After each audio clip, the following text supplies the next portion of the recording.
Hello everyone. Today we are going to see about superposition theorem. According to superposition theorem, in a network containing two or more EMF sources, then the current in any resistor is equal to the algebraic sum of the separate currents in the resistor when each source acts separately. So I can explain this superposition theorem using one circuit diagram. Consider this circuit diagram having two EMF sources, that is V1 and V2, and three resistors R1, R2, R3. So we know the current flowing through any resistor will be because of these two EMF sources. Am I right? So just consider this resistor R3.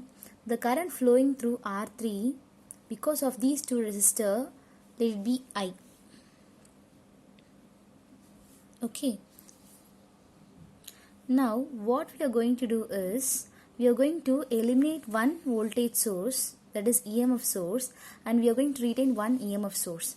So eliminating this voltage source and retaining this voltage source, the current flowing through this R3 because of this V1 will be equal to I1. Okay. Whereas next, let us ignore this voltage source, and keeping this voltage source V2, the current flowing through this R3 because of this V2, let it be I2. Now, according to superposition theorem, the current flowing through any resistor, that is I, will be equal to the current flowing, the algebraic sum of the separate currents, that is this is a separate current because of this voltage source, and I2 is a separate current because of this voltage source V2. So the algebraic sum of these two currents will be equal to the current flowing through any resistor because of these two EMF sources. You understood over? So this is the current flowing through R3 because of this V1, that is this EMF source is acting separately, and then this I2 is the current flowing through R3 because of this V2, that is this voltage source is acting separately. So we are going to add these two separate currents, so which will be equal to the current because of these two voltage sources together, acting together. So this is the superposition theorem. Next, I am going to tell you about the steps which we should follow for this superposition theorem. There are 5 steps we have to follow. That is, while we are doing the problem, while we are finding the solution for the problem, first we have to keep only one source. First, for example, consider this circuit. So when we are considering, when we are solving, we have to consider only one source. If other source is there, we have to replace it. When considering one source, the other source should be either short circuit or open circuit. That is, if it is the other source, if it is a voltage source, it should be short circuited, or else if it is a current source, that should be open circuited. And then we have to find the I1 dash due to the first source. Since we ignored this source, keeping only this source, we have to find out the I1 dash. And then fourth step is, we have to repeat the steps from 1 to 3 for other source. That is, keeping this source, we have to ignore this source by short circuiting this place, and then we have to get the current I2 dash. After that, finally we have to add, that is I1 dash and I2 dash, we have to add these two currents to get to prove the superposition theorem. Okay, now I am going to explain this superposition theorem using one circuit. So in this question they have asked, determine the current in 150 ohm resistor and power consumed using superposition theorem. Here this is the circuit. We are having two EMF source, that is 240 volt with ohms 2 ohms and 140 volt with 0.5 ohms. So the question they have asked is, we have to find out the current flowing to this 150 ohms because of these two EMF source using the superposition theorem. So according to the superposition theorem, our first step is to keep only one source and we have to ignore this another EMF source. Here EMF source can, if the EMF source is not given with resistance, then we have to simply short circuit. Since here the EMF source is given with one resistance value, we have to replace this voltage source with the equivalent resistance value. Okay, so first step,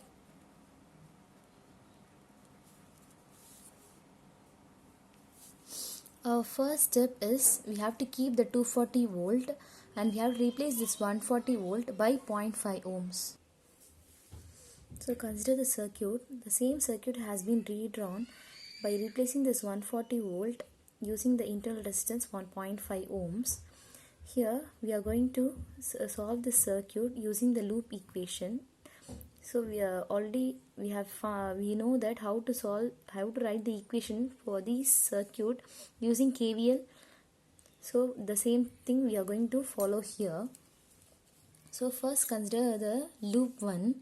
So inside the loop 1 we are having only one EMF and two resistances. So what we will be doing? So first consider only the voltage drop across this 8 ohm and 30 ohms. So how we will write?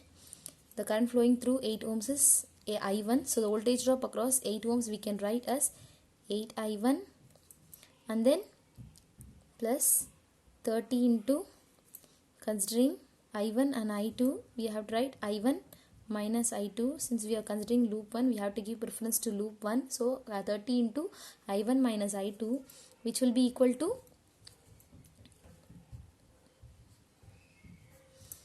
here 240 volt. That is, since we are moving from minus, that is negative, to positive, so we have to write this value in positive, in terms of positive.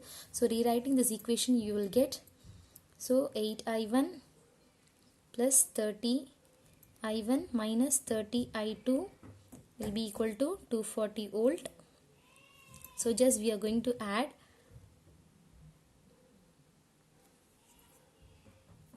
We have to consider the internal resistance of this voltage source also. So here we are given the 2 ohms. We have to consider that also. That is, we have to write 2 I1. So we have to add this internal resistance also. Okay. So now we are adding this I1 terms together. We will get 40 I1 minus 30 I2 will be equal to 240 volt. That is, this is the first equation. Now we have to consider for loop 2. So considering the loop 2, we don't have any EMF source, right? Since only we are having only the voltage drops. So first we will write for 2, that is 2 into I2 plus 150 ohms into I2 plus 0.5 ohms into I2. Okay, see, we have replaced this voltage resistance, that is EMF source, in using with the internal resistance. So 0.5 ohms into I2 and then now 30 ohms. Here in 30 ohms we are having two currents, so 30 into I2 minus I1. Okay, 30 into I2 minus I1, which will be equal to, we don't have any EMF source, so it will become 0. So now we are going to rewrite this equation. So 2I2 plus 150 I2 plus 0.5 I2 plus 30 I2 minus 30 I1, which will be equal to 0. So considering only the I2 term, we have to add it. So let me write the first, the I1 term, that is minus 30 I1 plus, adding all these terms, I will get 182.5 I2, which will be equal to 0. This is my second equation. So now we have got two equations. Using the matrix method, we are going to solve these two equations and you will be getting the current. Okay.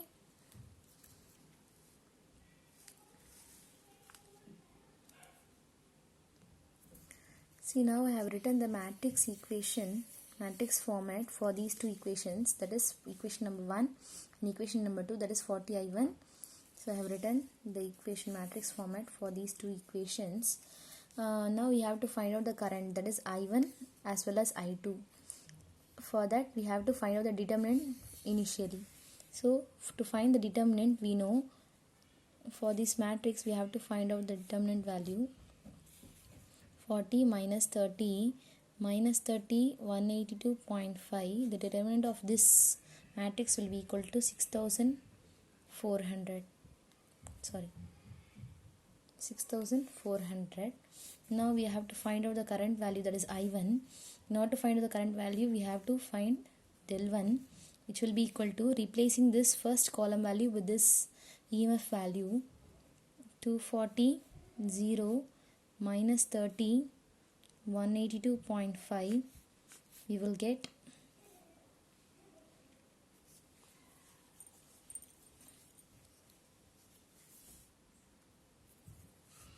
so for finding the current I1, we have to find out del 1, replacing this value. So we have got the value 43,800, and then del 1 divided by del 43,800 divided by 6,400. Therefore the current I1 will be equal to 6.8 amps. But now we have found out the value for I2, that is we have using the del 2. So we know how to find out the value of I2. So finally we have arrived at the value 1.13 amps. So if you note this circuit, there is no need to find out the value of I1, since in the question they have asked to find out the current flowing through 150 ohms. So the current flowing through 150 ohms, because of these two EMF source we have to find out. So first step, we are using the only one EMF source. So replacing these EMF source, we have found out we have to find out the current flowing through 150 ohms. So the current flowing through 150 ohms will be only I2, not I1. Okay, so there is no need to find out this step. So no need of this step.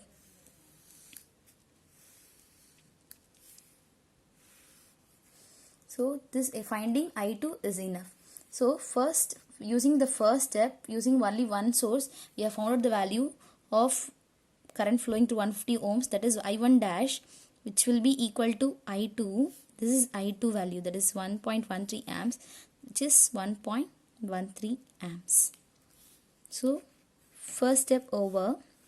Next we have to find out the current flowing through this 150 ohms because of this 140 volt. Replacing this 240 volt using 2 ohms resistance. So now the second step is to keep the voltage source, that is 140 volt, and we have to replace this 240 volt by its internal resistance 2 ohms. So we have redrawn this circuit diagram using the step.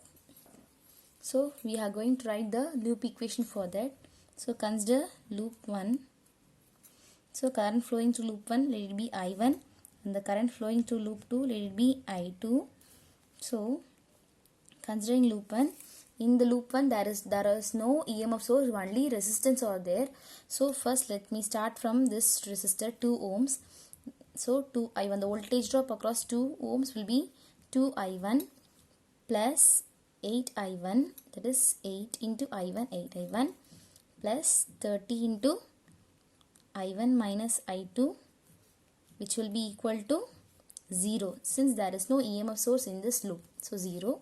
So after replacing this, rewriting this equation, we will get 40 I1 minus 30 I2 equal to 0. This is our first equation. Next we have to consider loop 2. So when considering loop 2, we are having only one EMF source. So all other we have to consider, that is 2I2, just considering from this resistance I am writing 2I2 plus 150 I2 plus 0.5. The internal resistance of 140 volt is 0.5. So I have to write the equation for that too, 0.5 I2 plus, here we have to consider two currents for 30 ohms. So 30 ohms into I2 minus I1. Since we are considering loop 2, we have to give preference to current I2. Here we have written I1 minus I2 for loop 1. For loop 2, we have to write I2 minus I1 which will be equal to, we are flowing from positive to negative. That is, we are having one EMF source. We have tried the value for this EMF. We are moving in the clockwise direction for I2. So positive to negative means minus 140 volt. Okay. So rewriting this equation, you will get minus 30 I1 plus 182.5 I2, which will be equal to minus 140. So now we are going, this is the equation number, this is 3 and this is 4. So writing the, we are going to write the matrix format for these two equations. So consider these two equations. We are going to write the matrix format for these two equations. You will get 40 minus 30 minus 30, 182.5 I1 I2, which will be equal to 0, 140. So after finding the matrix format, we have find out the determinant value. That is, for determinant we have got the 6400. As I have already told you, no need to find out the del 1 value, since we are in need of only I2 value, since we have to find out the current flowing through 150 ohms. So no need of I1 value. We have need of only I2 value. So we have to find out the determinant for I2. So that is del 2, which will be equal to, therefore we have arrived at the value of I2, that is minus 0.875. Therefore the current flowing through 150 ohms because of 140 volt will be equal to I2 dash, which is equal to I2, that is 0.875. Since we have got the answer in the negative, we have to write the anti-clockwise direction.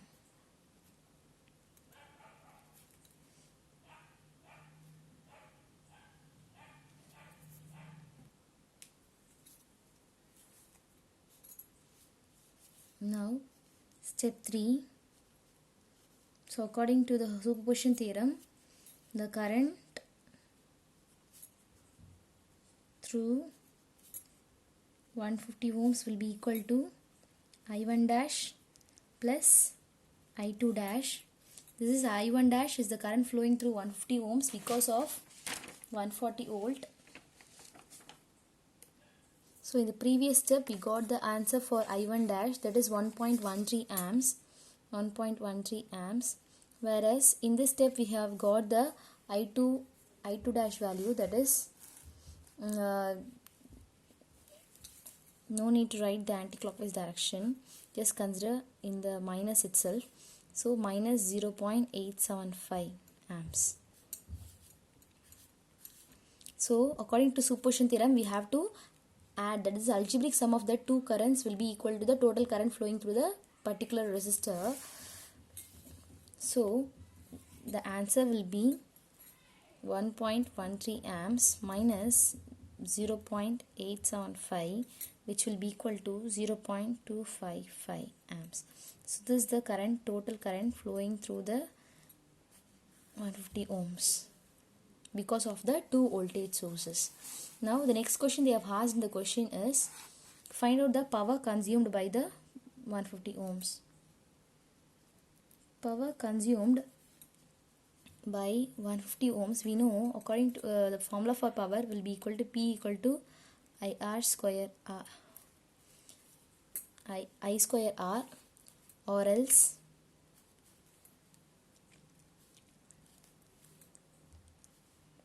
V square by R, or V into I.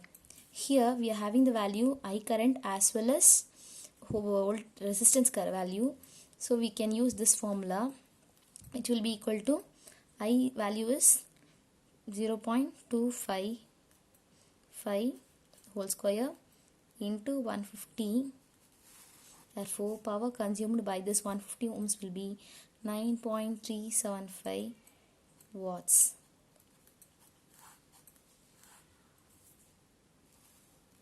So this is the answer for these problem. So I hope everyone understood the concept of superposition theorem. So thank you for your patient listening.